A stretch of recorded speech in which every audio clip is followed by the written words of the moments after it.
여러분 모두가 다른 환경에서 다른 삶을 살았는데 어떻게 면접만 보면 왜 모두가 비슷한 이야기를 하는 것일까요? 요지에 맞는 답을 하기만 해도 저는 합격 확률이 정말 50% 이상은 간다고 생각을 합니다.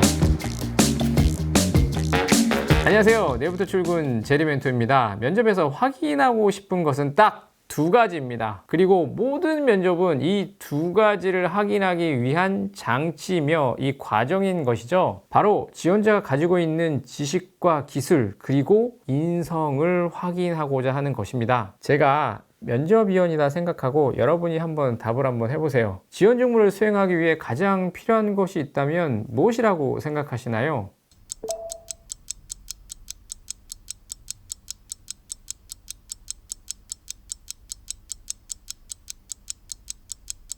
어떠세요? 매우 당황스럽죠? 방금 질문은 어떤 의도를 가지고 한 것일까요? 내일부터 출근하기 위해서는 여러분은 늘 이 생각을 하셔야만 합니다. 질문 의도는 무엇일까? 왜 이런 질문을 하는 것일까? 면접에서 질문 의도를 파악하고 요지에 맞는 답을 하기만 해도 저는 합격 확률이 정말 50% 이상은 간다고 생각을 합니다. 왜냐하면 면접 시 질문의 요지에 맞지 않는 동문서답을 하시는 분들이 생각보다 꽤 많기 때문인데요. 자, 그러면 질문 의도를 잘 파악을 하셨다면 질문 의도에 맞는 본인만의 답을 하셔야만 합니다. 왜 본인만의 답을 해야 하는 것일까요? 제가 한번 예를 한번 들어볼게요. 면접위원이 이렇게 딱 3명이 있고 지원자가 2명이 있는 이 다대다 면접 상황을 한번 가정해 볼게요. 1번 면접위원이 1번 지원자에게 질문을 합니다. 1번 지원자분 취미가 무엇인가요? 1번 지원자가 답을 합니다. 행사 진행입니다. 그러자 1번 면접위원은 2번 지원자에게 똑같은 질문을 합니다. 2번 지원자분 취미는 무엇인가요? 2번 지원자가 답을 합니다. 행사 진행입니다. 말씀드린 상황에서 일반적으로 2번 지원자가 더 불리할 것이라고 생각할 수 있는데 실제 면접에서는 절대 그렇지는 않습니다. 누가 먼저 무엇을 말하는 것이 중요하진 않고요. 중요한 것은 바로 답변에 대한 근거입니다.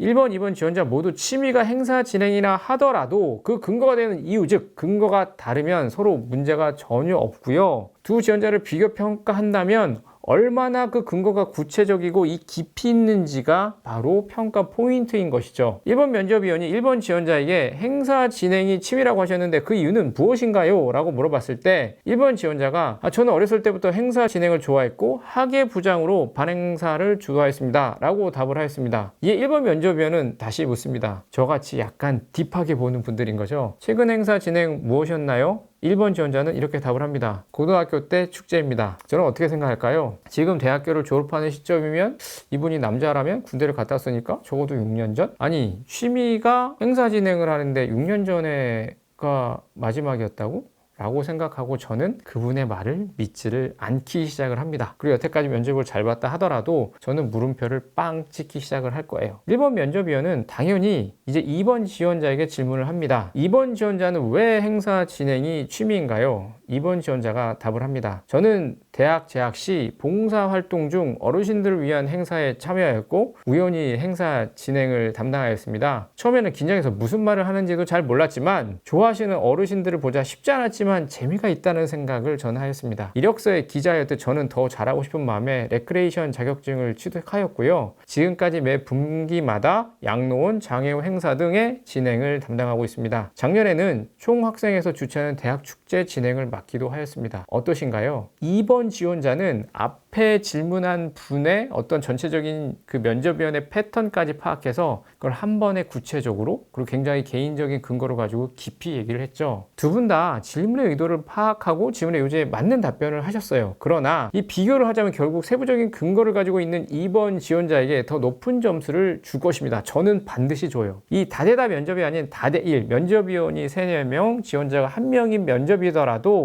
면접위원이 다 같잖아요. 그러면 상황은 비슷해요. 왜냐하면 보통 30분씩 오전에 8명, 오후에 8명을 보는데요. 질문 패턴이 면접위원도 비슷하게 가요. 그래서 그 전에 질문한 거, 그 이후에 질문한 것들이 똑같잖아요. 그러면서 이 평가를 그 하나의 근거를 가지고 하기 시작을 합니다. 그리고 보고 나서 이제 비교를 하기 시작하잖아요. 그래서 이 평가 결과를 조정하기도 해요. 왜냐하면 되게 잘한 것 같은데 나중에 보면 더 잘한 지원자들이 오잖아요. 그럼 면접위원도 학습을 통해서 이 평가 결과를 조정하기 시작하는 겁니다. 제가 가장 많이 받는 질문 중 하나가 합격자 특징이 무엇인가요? 입니다. 합격자의 특징을 몇 가지로 정의하기는 굉장히 어렵지만 저는 질문 의도를 잘 파악하고 본인만이 가지고 있는 근거를 통해 답하는 지원자라고 생각합니다. 여러분 모두가 다른 환경에서 다른 삶을 살았는데 어떻게 면접만 보면 왜 모두가 비슷한 이야기를 하는 것일까요? 왜 하나같이 단점이 뭔가요? 라고 질문하면 저는 너무 신중해서 빠르게 의사결정할 수 없는 것이 단점입니다. 저는 이를 보완하기 위해서